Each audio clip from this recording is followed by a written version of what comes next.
Good evening. Welcome to part 2 of this year's Exaudio lecture. It's good to see many of you back again from this morning, and welcome our guests that are here this evening. And I want to just say a word about Exaudio. On the back of your flyer, if you didn't get one, there's one just outside the door there. But it says that the meaning of the term is a word that means to listen, comprehend, and respond faithfully. And so our hope each year as we bring speakers here is that you'll be challenged in an area of academic discipline to think about what it means for God to call people in that area and for them to live faithfully that way. And even if the speaker doesn't represent the one that you're thinking about or testing out, you'll have a sense that your area is important as well.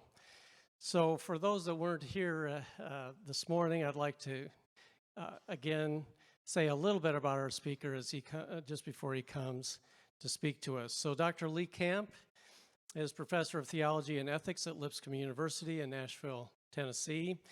He's the author of Mere Discipleship, Radical Christianity in a Rebellious World, and the book Who is My Enemy that you see up on the screen here, and many of you are reading or have read, from Brazos Press. He received his BA from Lipscomb, his MA and MDiv from Madeleine Christian University, and then his PhD in Christian ethics and moral theology from Notre Dame. He's lectured or talked at numerous universities in the United States as well as in South America, Europe, and Africa. Dr. Camp has 3 times been awarded an Outstanding Teacher Award, as well as a permanent designation as Outstanding University Professor at Lipscomb. Writing, research, and production work has garnered numerous awards and support from a number of foundations that I think are listed on the flyer there. Dr. Camp was born and raised in Alabama. He hosts the Tokens radio show online, and I mentioned this morning that I encountered him as he was on another online program with a colleague of mine. He flies sailplanes for his primary hobby, and his wife Laura, and he have 3 sons.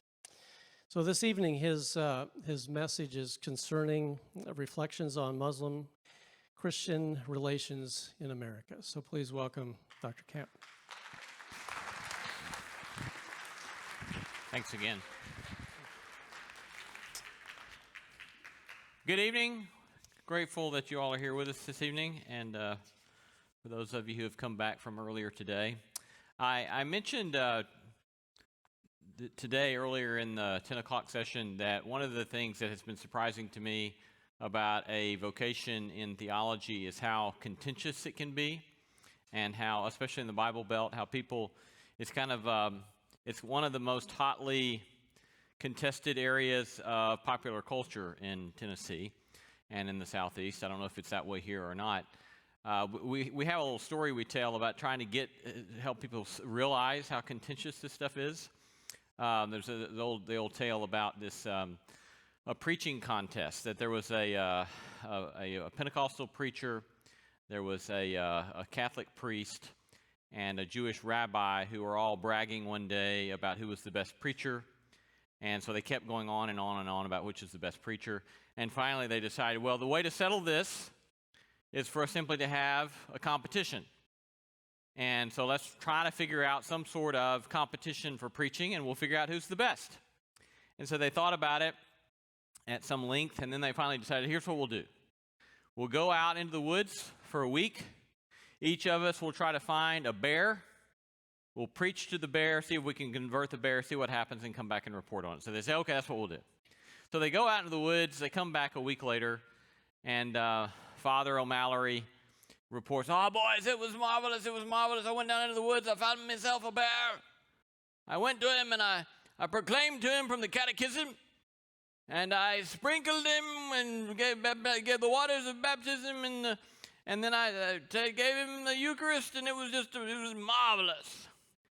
And the Pentecostal with Baptist leaning said, no, Father, that's not right at all. That's not right at all. We don't want any of that catechism stuff. We want the whole Bible. We're going to give him I went down in the woods, I found me a bear, and I preached to him from the whole Scriptures.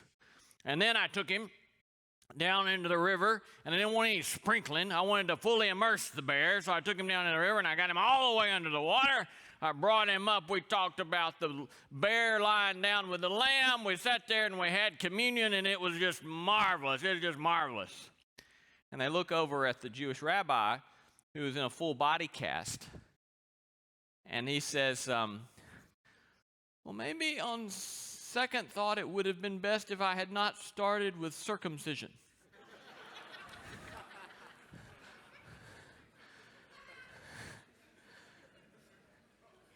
So this gets well at the sort of ways in which theology and religion can be very contentious in the South. And it gets me to this story in which we get ourselves tonight. This is a picture of a beautiful place in Jerusalem. It's the courtyard of the American Colony Hotel, which is a beautiful, lovely place. And you can go there at lunchtime and have lunch in the courtyard. And off to the right, as I recollect, there's a table. You can see one of the little tables back there, but I think I was sitting off to the right.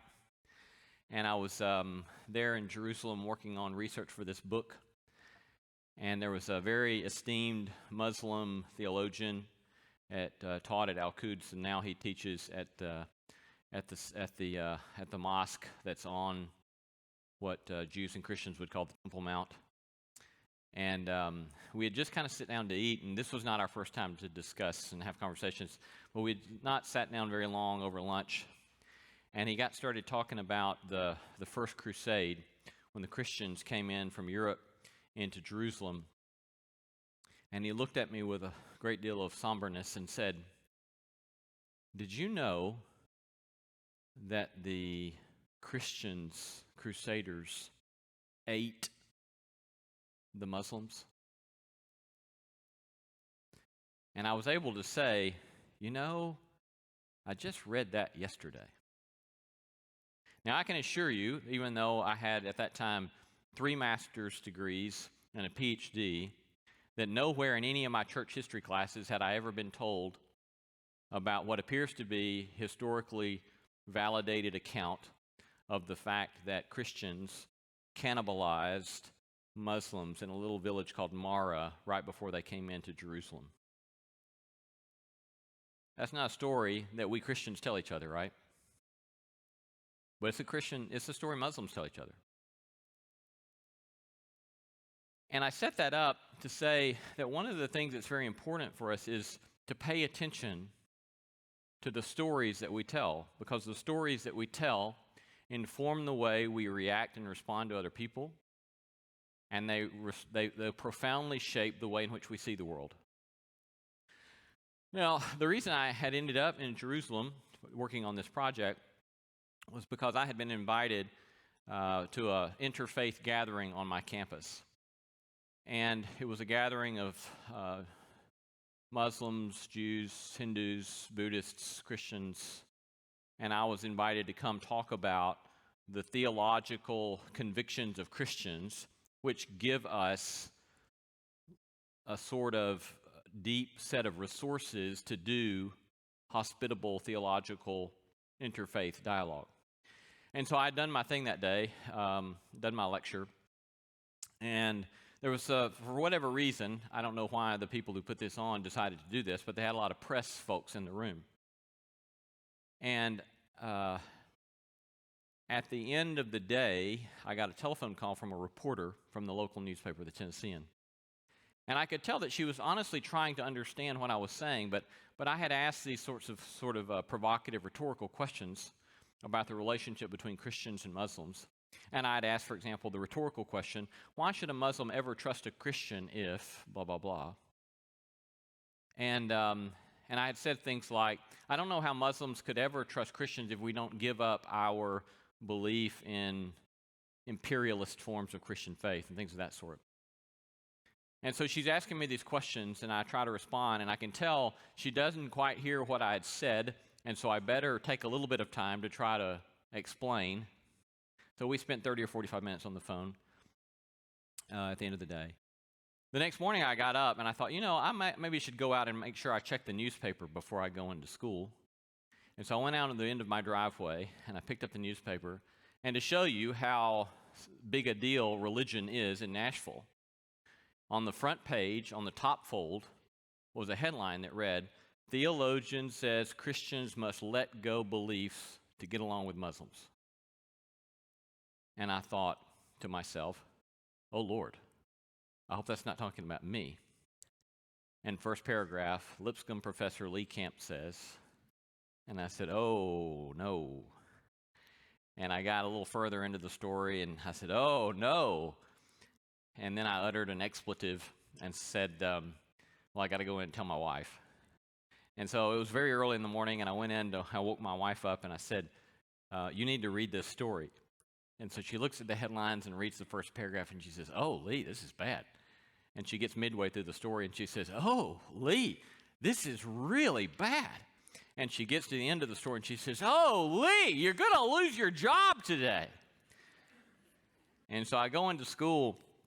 I have a class at 8 o'clock, and so I'm in my office at 7:45, and there's a knock on my door, and the departmental assistant is at the door, and she says, talk radio is on the line for you. And I said, I don't think so, no thank you. And then I'm about to go to class, and I get another phone call, and it's the president's office, and they said, we need you to come over and talk to us. We're getting a lot of phone calls. And I went in and got over there, canceled my class, and went in, and there was kind of a war room set up with about 12 people with all of the incoming calls and all the stuff that was going on. And so we were there 120 minutes. And by the time I got back to my office, I found out that Detroit Talk Radio was talking about it. I'm in Nashville. Detroit Talk Radio was talking about it. That a Nashville rap station had a call-in survey, and they had found me stupid by a wide margin. And that Fox News in New York City had called. And by the end of the day, I had gotten emails from California to Manhattan to Tel Aviv to New Zealand, calling me every name you can imagine, some words which I did not even know the insults that they were, and had to go look them up. And it was fascinating to me. I thought, I'm no expert on Islam, and I'm still not an expert on Islam. Well, what I was fascinated about was that I tried to make a careful theological argument, and there were those who had such anger and such hostility that even though the report clearly mischaracterized what I said, what happened was fascinating in that I saw that there was this deep undercurrent of hostility and anger that was highly disproportionate. And I wanted to make sense of what's going on with this. And why is it that people are responding with such deep hostility about a question like interfaith dialogue and how we make sense of hearing each other and paying attention to each other. So out of that sort of experience, a year later, I thought, well, let's go write a book on this, and let's go see what I can try to make sense of and what I can learn. So the result was this particular book, Who is My Enemy? And what I'd like to do is kind of briefly paint in very broad strokes some of the things that I say in the book, and kind of give you a picture of some of the things that I learned out of that experience. The book is structured in such a way so that I want to try to say something to the stereotypical left. That is, one of the things that happens in so-called progressive or so-called liberal versions, and again, I'm painting with broad strokes, but I think they're broad strokes that are something true about them. One of the things that happens very often in language about religion is people will begin to say things like, well, all religions are saying the same thing, and all religions are trying to teach us to be peaceable, or they're all teaching us to be loving, or they're all teaching us to be respectful. And what this kind of left-leaning stereotypical approach is trying to do is boil everything, reduce everything down to one nice phrase that we can all say, yeah, that's all what we're trying to do. We're just all trying to do that in a different sort of way. On the other hand, I'm also talking to the stereotypical right, because the right has also a reductionistic tendency, and it might go something like this. Christianity is about peace, and Islam is about war, and we must do what we must do in order to marginalize Islamic witness in the Western world. So what I'm trying to do in the book is to try to say there's problems with both of these responses. And it turns out that if you take Christianity more seriously rather than less seriously, you actually come up with something that's much more interesting than either the left or the right has yet imagined. So let's talk about first this on the left. And again, so the left tendency is to reduce everything to, this is all about, religions are all about peace, or religions are all about love, or religions are all about some sort of positive affect that we're striving. And to this approach, I think it's terribly important that we say this. The founding narratives and the basic commitments of both Christianity and Islam are different. They're not saying the same thing. Christianity and Islam present two different, what I'll call narrative logics that we'll talk about. That is, they have this very different way of thinking about the meaning of their faith and the way in which that faith unfolded and the historical and ethical import of that. And these sorts of different narrative logics do relate directly to their ethic of war and peacemaking. So let's think a little bit about Christianity.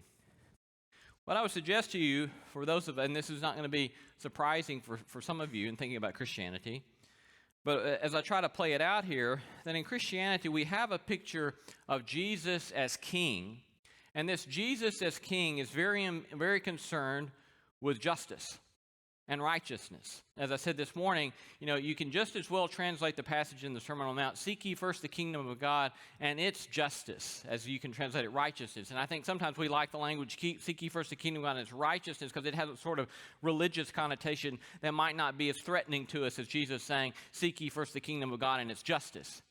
But Jesus is saying, seek first the kingdom of God and its justice. Jesus then, in continuity with Jewish tradition, teaches things like Jubilee-like forgiveness. Well, a lot of times we're completely unaware, many Christians, especially where I come from, are completely unaware of how profound and radical some of the basic commitments are of the Old Testament, the Hebrew Bible, or the New Testament. So you have, for example, this practice of Jubilee, where in Deuteronomy 15, every 7 years debt is to be forgiven.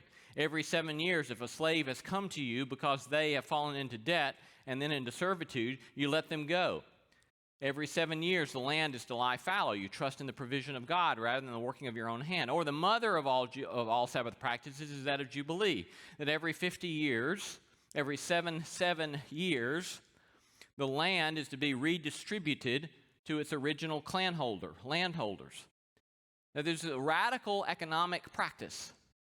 And Jesus comes upon the scene, and Jesus picks all of this language up, especially at least as Luke tells the story, and uses this sort of pronunciation of a profound exercise of grace and a profound exercise of economic commitment to the poor. We could go on, but one of the things we see it over and over is that Jesus will go out and speak truth to power. There are all sorts of power mechanisms at play, and what Jesus does is he goes out and speaks truth to that power. And consequently, one of the things that happens is because Jesus speaks truth to power, because Jesus embodies this way of what he calls the kingdom of God, it leads to this depiction that we have on the screen. It leads to Jesus being a crucified Messiah. It leads him to his crucifixion. This was the way in which the imperial powers marginalized anyone who would threaten the imperial interests. So Jesus then, this is very important to watch, Jesus' followers subsequently proclaimed that Jesus had been resurrected from the dead. I think that too often we fail to see the profound historical and ethical and political importance of the claim of resurrection. And what happens in the resurrection is that the early Christians are saying, this Jesus who was crucified won a victory over the powers in his crucifixion. And the resurrection is God the Father saying, this one who was crucified has been vindicated and shows to you the will of God. So, for example, in the book of Acts, if you look at the book of Acts, when they go out preaching the way of Christ, they don't go out necessarily preaching the ethic of Jesus. They go out proclaiming the resurrection of Jesus, because the ethic of Jesus can't possibly make any sense unless this person was raised from the dead. It's a claim that, no, God the Father has vindicated this one in resurrection. This was, then, we might say, a new politics. It was a new way of organizing a community. It was a community that would be called what we call church, and seeks to embody this politic in its life together, of this forgiveness, of this suffering love, of this telling the truth, of this staying together. And as Jesus had suffered at the hands of the authorities, so did the church in time, trusting that the power of resurrection that had vindicated Jesus would vindicate Jesus' followers too, should they have to suffer the fate of martyrdom. Now, this sort of commitment then leads itself in time to the nonviolence of the early church. And so you have Roland Bainton, a famous professor at Yale University, who says at one point, prior to the advent of Christianity, there is no record of anyone suffering death for a refusal of military service. Now, according to Bainton, what you have in Christianity, because Christianity has this moral logic, this narrative logic, of here's this one who's Lord, who suffers and dies, loving his enemies, and then is claimed to be vindicated in resurrection. That logic, that narrative logic, leads to the early church committed to nonviolence.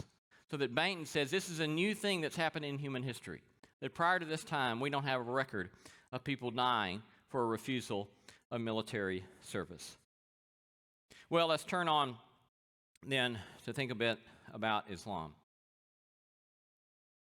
The Islamic narrative has some overlapping concerns, as we'll see, and yet there are important points of divergence between the early narrative, the narrative logic of Islam, and the narrative logic of Christianity. When Muhammad begins to recite and to receive the words of the Quran, his message is a socio-political challenge, just like Jesus was. That is, he goes out and proclaims what he's received, what he claims to have received as revelation, and it's a challenge to the status quo of 7th century CE Arabian Peninsula. That is, he goes out challenging the polytheism of his contemporary culture, and this then becomes a grave threat to the powers that be. Muhammad, as well, was concerned with social justice. Muhammad was concerned with the poor and the weak. And, according to some, by comparison to contemporary Arabian standards, that is the contemporary at the time, Arabian standards, he seemed to show more graciousness to women than the polytheistic Arabian culture in which he found himself. Because of his monotheistic message, Muhammad was threatened, his early followers were persecuted, and sometimes in very grotesque ways. Sometimes they were beaten, sometimes they would take them and tie them down to stakes and strip them and leave them in the blazing Arabian sun for days on end so that their skin would burn and so forth. And the community then was punished by economic and social embargoes for up to 3 years. Now watch this. I don't know if you know this particular interesting element of this story, but as they are being persecuted in this way, Muhammad tells his followers, don't return like for like. Muhammad tells them, don't retaliate. But that teaching changes. What happens is after the immigration to Medina, some 200 miles away from Mecca, which is a huge moment in the development of Islam, there at Mecca, Muhammad is invited to serve as in Medina. He's invited to serve as a leader of the Medinan community, and because he then has a sort of political position of power, or at least in correlation with that, from this point forward, it becomes legitimate to employ battle. It becomes legitimate to employ violence in pursuit of what the community believes to be justice. It's fascinating if you go back and you look at some of the most important moments in the early Islamic story at this point pertain to battles in which Muhammad is outnumbered by a superior force, and he goes out and he wins the battle.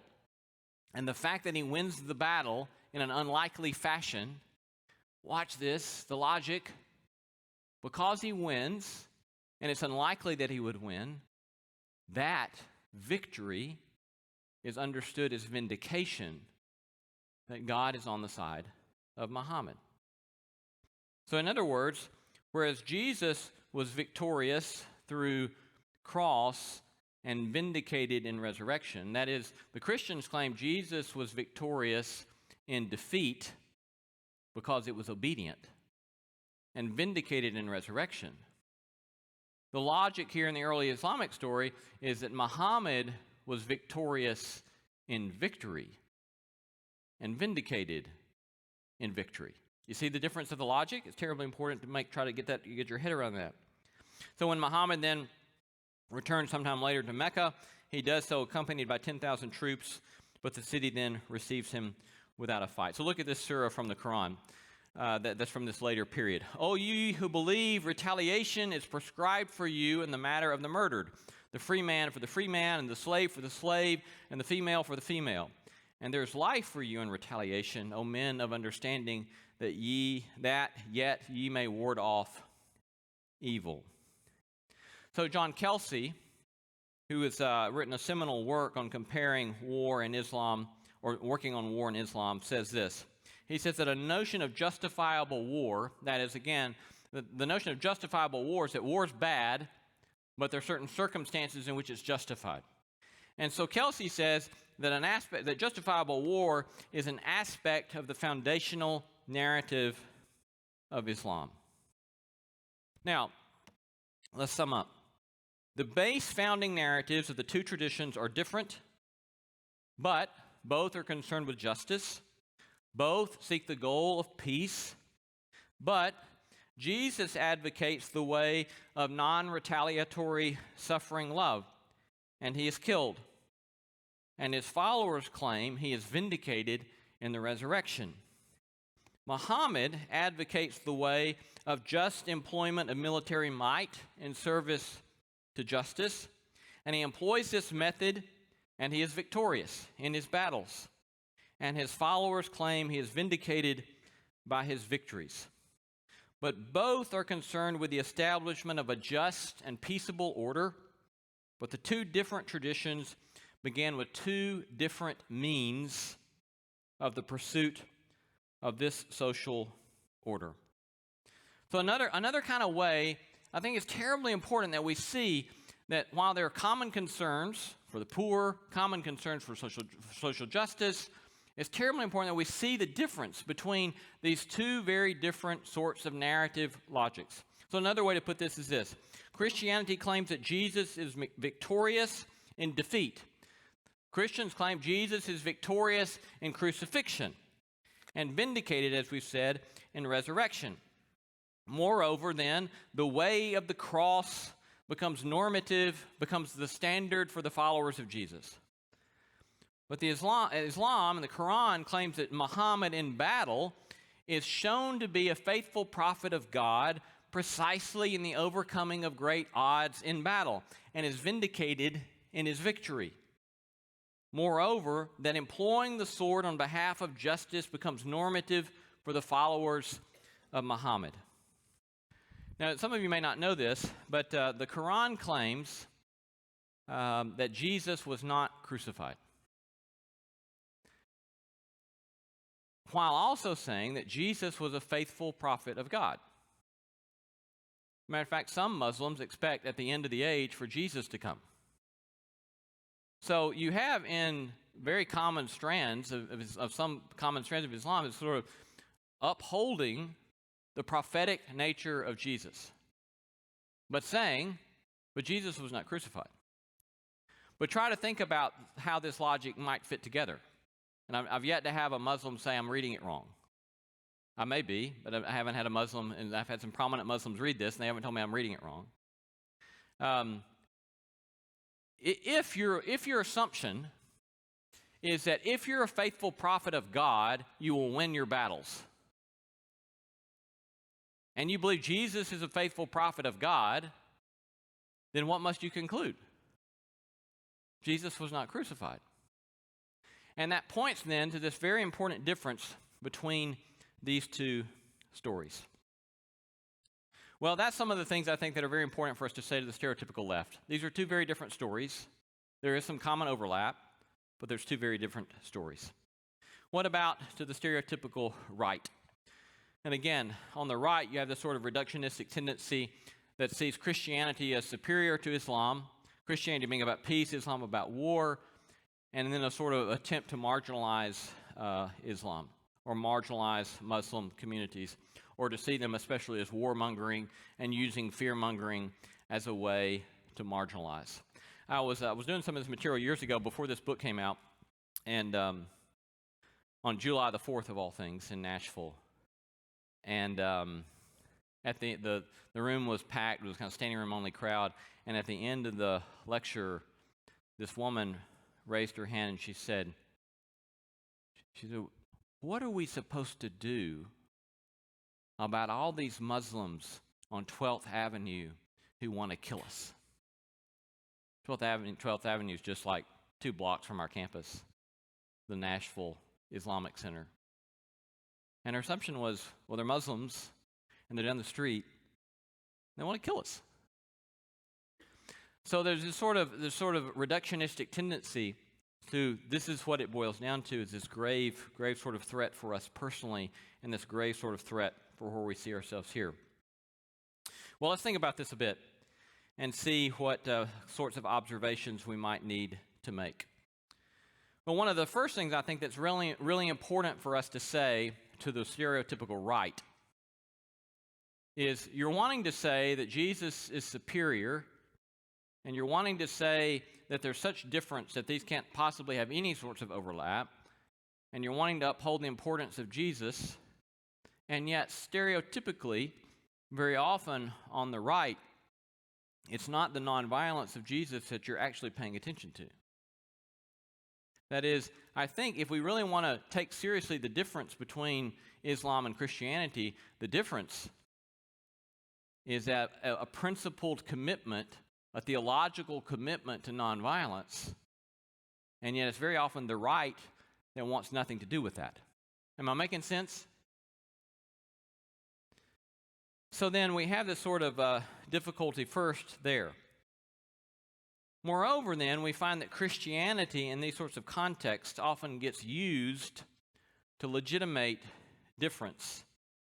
That is, we can use Christianity to talk about the hostility between Christianity and Islam, but what seems to be at play here is not, again, as I've already said, to take seriously the ethic of Jesus, but instead to try to push forward a sorts of American imperialistic agenda rather than the agenda of the gospel. There's lots more that could be said about this, but here's a couple other things that we need to say. What happens in the Christian tradition, of course, is that starting in the 4th century, Christianity, by and large, turns away from a commitment to nonviolence as the norm for Christian discipleship. And starting in the 4th century with somebody like Augustine, who learns this from Ambrose, and Ambrose in turn, who picks this up from Greek and Roman traditions, will begin to say war's bad, but there are certain cases and certain circumstances under which this is a legitimate sort of approach for us to follow. So this is an interesting parallel. What happens with Muhammad from Mecca to Medina, of going from non-retaliation to retaliation, begins to be the norm for Christians in the 4th century. And saying, if we're going to make a difference in the sort of social context in which we find ourselves, then we must be committed to the possibility of having to take retaliation into play in our cultural context. So again, John Kelsey says, the formal parallels between these Islamic rules of war and the Western just war criteria, which again goes back to 4th century Christianity, he says, are rather striking. So in other words, you find a lot of similarities between thinking about war and peacemaking between Christianity and Islam, starting in the 4th century, the way this story unfolds. Well, again, there's much more that we could say about this, and I'll be happy to talk to some of you later about it if you want to afterwards. But let me talk about a couple of other things that we must note. And that is this, that as we're trying to respond to the stereotypical right, one of the things that we must begin to realize is the ways in which the things that we criticize among some of the radicalized Muslim participants of terror, which I think we rightly critique, we have to begin to ask ourselves, at what point does that critique begin to impinge upon us too? In other words, we can see that there are certain participants in the Islamic radicalized community that goes well beyond anything the just war tradition could imagine or anything like their version of the just war tradition could imagine. And we rightfully critique it. But then the question becomes, but if we are going to point, in what way does that pointing point back at us? So, for example, this is a depiction of William Tecumseh Sherman's burning of the South as he burned his way to the sea. This was, I think, a depiction of the scene outside of Atlanta and the burning of Atlanta. William Tecumseh Sherman in the U.S. Civil War is looked upon as one of the great developments or the grave developments in the history of warring. That is what Sherman says he's reported to have said, though there's no historical record that he actually said it, that war is hell. What that logic means is this: no longer will we simply practice war where soldiers are killing soldiers, but instead what we're going to do, as he did say, is make the South howl. And if we can make the South howl, then maybe the women at home who are suffering will call their men back, and this war can be over. This is a very different logic of war up until that time in the Western world. And so Sherman then burns his way across the South in an attempt to make the populace suffer so that the populace then hopefully will stop supporting their men on the war front. In other words, we began to see in the unfolding of Western traditions of war a sort of targeting of civilians that we may want to forget has happened so often when we're making our critiques, again, rightful critiques, of Muslim terrorists. In other words, we might not want to have to think about the reality of the firebombing of Japanese cities in World War II. This is a picture of the decimation of Tokyo, which was much more deadly than the atom bombing of Hiroshima and Nagasaki. I've read accounts of that as this sort of strategy developed, they would drop these heavy bunker busting bombs on the wood and paper architecture of Tokyo, and it would blow out windows and doors. And then after that was blown out, they would drop incendiary bombs, light bombs, to start this conflagration of fire. And the fire would grow so great that in the middle of the city, and as the heat rose, it would create hurricane-like conditions because of the vacuum, and hurricane winds would be coming in from all sides, feeding the furnace. There are stories of the asphalt melting in the streets and people running down the streets trying to get away from the fire as the asphalt would weave underneath them. There are horrific stories of pilots in planes dropping these bombs, vomiting in their cockpits because of the smell of roasting flesh at 10,000 feet. And that was before Hiroshima and Nagasaki and the horror of the atom bomb. I was sitting one day in Istanbul with a colloquy of about 5 Muslim scholars from diverse disciplines talking about these things. And at one point, one of them said, "Look, we know who is the only country who has ever dropped an atom bomb. That is, if, and again, we rightfully do critique the sorts of horror of mass murder in a case like September 11, the question comes back at us and asks us, in what ways must we question ourselves? There was a moment at which I was reading Osama bin Laden's defense of what he had done. And Osama bin Laden early on made a sharp distinction between the leadership of a democracy and the citizens. and insisted earlier on in making a distinction between the military and the leadership and the citizenry.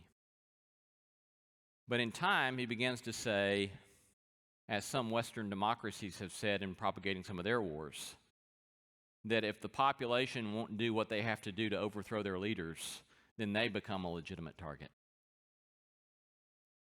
Moreover, Osama bin Laden suggested that one of the main reasons that he thought something horrific like September 11 was justified, and again, please don't hear me say in any way do I think it was justified.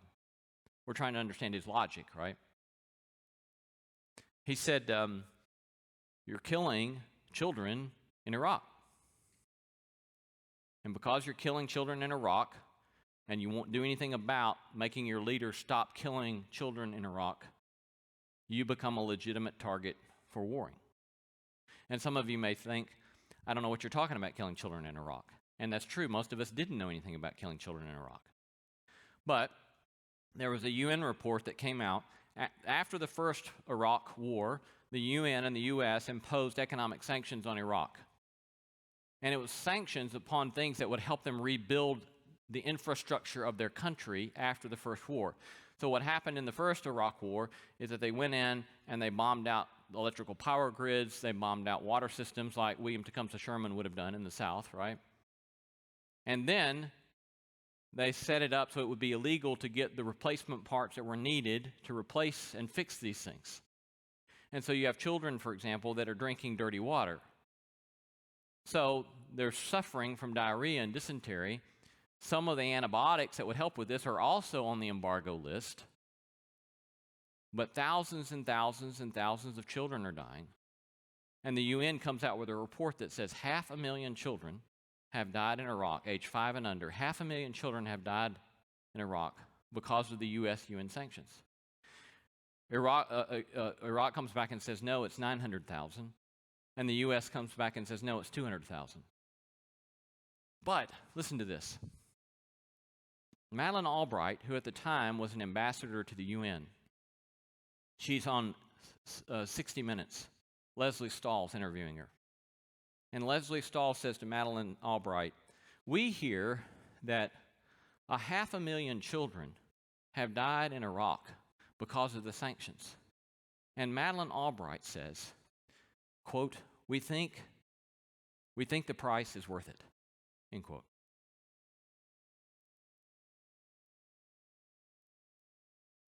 So we begin to have to deal with the questions of, if we're going to point fingers, in what ways must we deal with the fingers pointing back at us? Well, let me point quickly in closing to 3 constructive practices, 3 possibilities, and challenge you, if I may, to consider actually doing some of these things. And the first one would be this: to begin to take seriously the possibility of practicing hospitality. I don't know how many Muslims you have in Kansas. We got a lot in Nashville, and I've been grateful to get to know some Muslims in Nashville and have another dinner with Christians and Muslims next Friday night in Nashville. But one of the things that's beautiful about the practice of giving and receiving of hospitality, and one of the things that I've been so grateful for about learning a bit about Islam, is that I've learned much more about my own faith through paying attention and listening to other people talk about their faith. I'm a pretty committed Christian in the sense that I still think Christianity is beautiful and much more compelling than the things I hear of other traditions.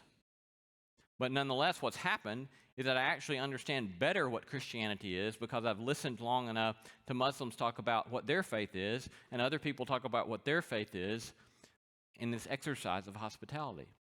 Moreover, hospitality makes it possible to hear certain stories and to see things in a certain way that we might not ever be able to see otherwise. For example, I think, I must confess, and I'm embarrassed by this, but the notion of there being Palestinian Christians was bizarre to me, because Palestinian equaled Muslim, if that might have equaled terrorist in my mind. But one, I began to see Palestinian Christians and realize it's much more complicated than I had imagined. And moreover, I'm listening to a Palestinian one night sitting at dinner in a Palestinian Muslim home, looking across the way at the Dome of the Rock. And this Palestinian man tells me, we've been trying to build another home. And he said, but the Israeli authorities won't allow it. Meanwhile, a block away, there was another illegal Israeli settlement going up. And this man told me, he said, we have now paid $70,000 just trying to get a building permit. Well, unless I sit and listen to somebody, or unless I go and watch and go and listen, my own compassion has a harder time being facilitated and developed unless I give and receive hospitality in that way. I think you'll be amazed, and some of you know this well already, of the beauty that can be received in hospitality. Related to this is simply practicing courage, right? I found, even as a middle-aged man, how hard it can be to put myself in social situations in which I'm just not used to them, and to be with people who are different, and to put myself in a way in which I know I may trip up, and I may say something that's offensive, unwittingly so, and yet to continue to put myself in that place. And so I encourage you to consider the possibility of practicing courage in this way and engaging in the possibility of such relationships. And third, then, of learning some new stories. What will happen, I suggest, is that as you listen, you'll be given a new stock of new stories that can allow you to look at the world in a way that has much greater nuance, much greater depth, much greater breadth, and the possibility of living a life of much more riches, socially and theologically and culturally construed than you could otherwise. And so I want to keep remembering that story there that I was told in the American Colony Hotel, because I know that by listening to such stories, I see the world differently. And I'm grateful myself that there are people who come from profoundly different contexts with profoundly different stories that can engage in fruitful and hospitable and beautiful friendships and relationships one with the other.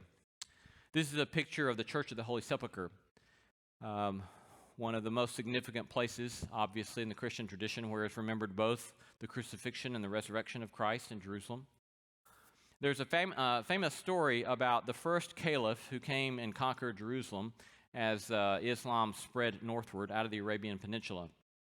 And the story is about this famous caliph named Umar, who came into Jerusalem astride his famed white camel. And he came into the city, and the patriarch of Jerusalem, according to the tradition, met Umar at the city gates, and then came and showed him all around the city. And the time of prayer came, and the patriarch, seeking to be hospitable, said to the caliph, if you would like to kneel here, they were in the courtyard of the Church of the Holy Sepulchre when the time of prayer came. And he said, if you would like, you can spread your mat here and pray. And the caliph said, no, if I pray here, the local Muslims will tear down your church, and they'll build a mosque here. So let me go outside the courtyard, and I will pray there. And sure enough, he went outside the courtyard, prayed there, and to this day, if you're standing where this picture is taken and you turn around 180 degrees, you can see the tower of the Mosque of Umar. But here's another beautiful story about this church, and that is these doors. These doors are the ones that are open right there in that picture. These doors have a very large lock on them. And there is a long tradition in which a Muslim family keeps the keys to the Church of the Holy Sepulchre. Every morning, the priest will go to the family, and they'll retrieve the key from the Muslim family of the Church of the Holy Sepulchre, and they'll come unlock the doors. And at night, when they lock the doors, they'll take the key back to this Muslim family. And the Muslims that I talked to in Jerusalem, one of whom was a prominent Muslim in Jerusalem who was in the family line of this group that keeps the key, they're very proud of the fact that they have been safe keepers of the key of the Church of Holy Sepulchre for all these years. There's all sorts of possibilities. It's not watering down our differences. In fact, it's honoring our differences. And yet all sorts of possibilities and resources for adventure and wonder in relationships and productive work together if we will practice hospitality, if we will practice courage, and if we will practice listening to new stories that can refashion the way in which we look at the world and look at our lives. Thank you.